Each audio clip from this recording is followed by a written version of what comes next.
చెప్పేది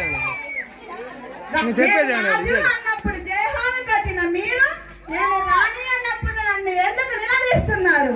నా ఈ కోపానికి సామాన్యులు ఎందరో ఎదురు తిరిగారు, అయినా నేను వెనకడుగు వేయలేదు. వాళ్ళని అంతం చేశాను, వాళ్ళని నా కోపంతో ఎప్పుడో అంతం చేశాను.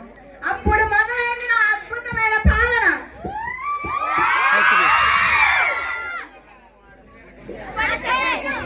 చెప్పండి.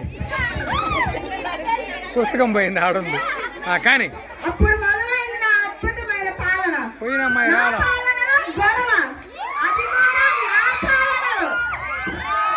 నేను భారతి అది కూడా